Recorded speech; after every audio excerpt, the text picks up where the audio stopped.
Propam Polda Papua memeriksa 7 polisi setempat yang diduga melakukan pembiaran aksi pengeroyokan massa terhadap supir truk Yus Yunus 26 tahun hingga akhirnya tewas di Jalan Trans Nabire, Dogiai, Papua Minggu 23 Februari 2020 lalu.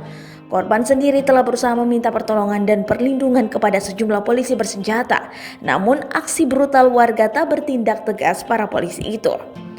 7 personil dimintai keterangan di sana. Kapolda Papua sudah perintahkan Propam langsung turun pemeriksaan, kata Kepala Bagian Penerangan Umum Divisi Humas Polri Kombes Asep Adi Saputra saat dikonfirmasi Sabtu 29 Februari 2020.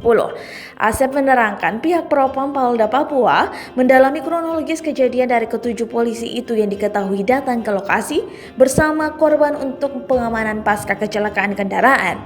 Kapolda menyampaikan bahwa secara kronologi didalami dari anggota di lokasi untuk pemulihan situasi agar tidak berkembang sampai saat ini masih dalam pendalaman, tegasnya. Kapolda Papua Irjen Paulus Waterpau menuturkan jika terbukti ketujuh anggota ini tidak bisa menyelamatkan korban maka mereka bakal dikenakan sanksi. Pasti ada konsekuensinya kalau memang ada kelalaian tidak bisa menyelamatkan korban, kata Paulus.